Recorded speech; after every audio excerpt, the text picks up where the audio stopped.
St. Elizabeth's provides services to birth mothers and adoptive families, including home studies, child placement, and personalized support for the adoption process and beyond. Each family receives personalized services. I'm stressing that because each one of us here is different tonight. And when you say personalized, I know it is for me. To these families, it's for their specific needs. The staff plays an intricate role in bringing these families together.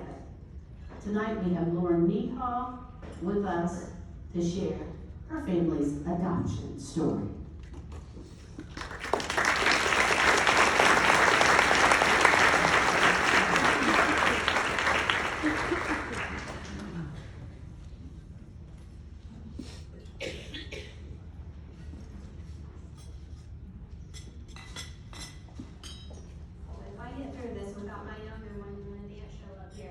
We're going to be good. I want to thank Mark and Aaron for even asking our family for this. It's such a humbling and an honor to be able to share our family story with you. I truly could talk about adoption forever, so condensing this in a few minutes was very difficult. When my husband and I first got married, we had always talked about adoption being something we both really wanted to do. We had both had childhood experiences of family members adopting or fostering children, and so it was on our heart even at marriage. What we didn't know was after 12 foster kids and 4 years in our home, 2 years of infertility treatments, and so many failed attempts, that adoption would be how we would welcome our first baby girl, Rosalind. When we started this process, I remember calling around with a long list of questions to every agency. And I wanted my baby to come from a local mom. We wanted to know that our money was being put to good use. After we talked to St. Elizabeth's and we learned of all their ministries that our money went to, it felt like a no-brainer for our family. So 14 months after signing all the documents, I remember exactly the day we got the call. I know where we were on the road. I'm pretty sure I even know what I was wearing.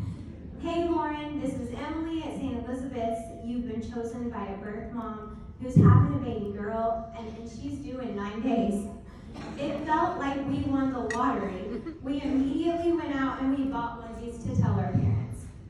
When you get chosen by a birth mom, you then go to a dinner with us, the birth mom, and the birth parent advocate, who is like a support for the birth mom.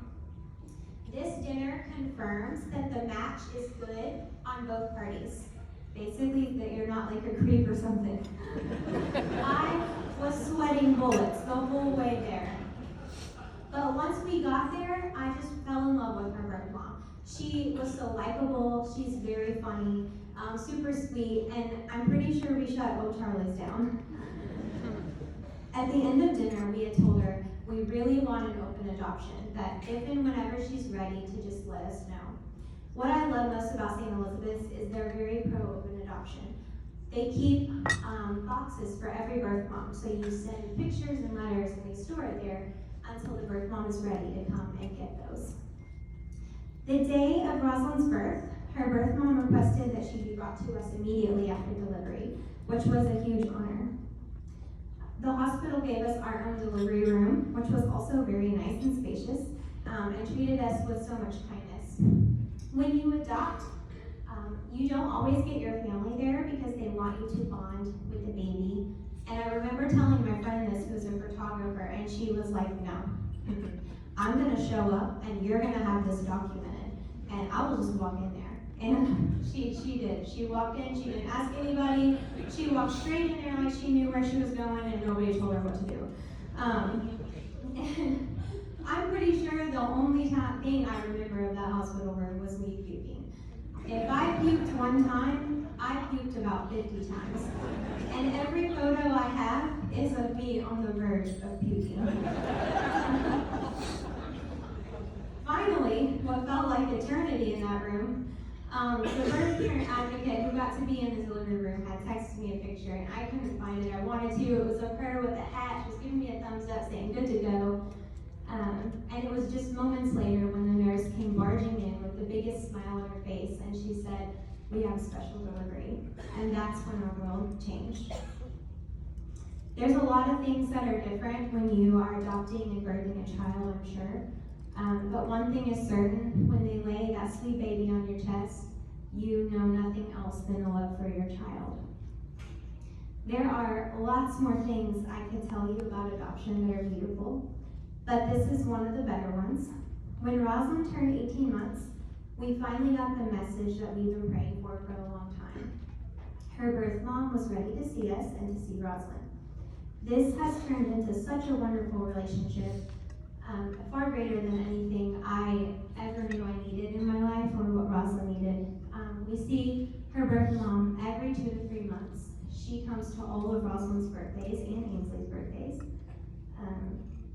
She has been welcomed by both of our families with open arms, and it's just really an extension of our family. Rosalind is fully aware it's her birth mom. She grew in her belly, and she gets the privilege of growing up to know her half-siblings. Like I said in the beginning, though, I could talk to you for hours about adoption. I could tell you how adoption in St. Elizabeth's fulfilled the biggest hole in our hearts. I could tell you how adoption gave the lifelong dream that I wanted to be as a mother. But ultimately, this is not my adoption story, it's Rosalind's. And our prayer is that we give her space as parents to know her identity and to know where she came from. I pray one day she will find herself on a stage very similar to this, speaking of how God had a plan for her life. I hope she recognizes that we gave her a loving environment where she could truly understand what adoption is. And I hope one day she grows up to love that she's adopted and to never question who she is or how much she is loved. Most importantly, I hope she sees that she was honored by 2 families who cared so much for her. One woman who gave up everything to give her a good life, and one family who gave up everything just to get to her. Our lives can be filled with many moments, and then sometimes there's just one moment that defines every second after that. Thank you.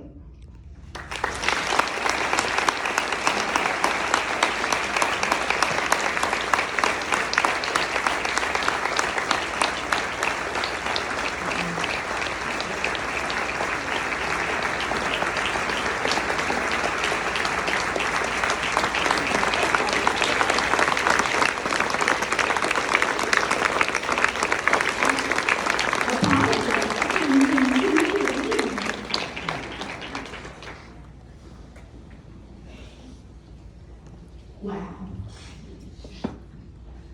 If we would just get out of God's way, right? It's amazing.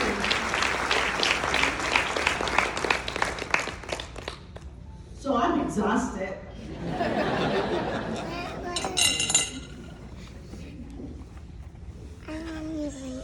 But I will get out of God's way tonight, and I will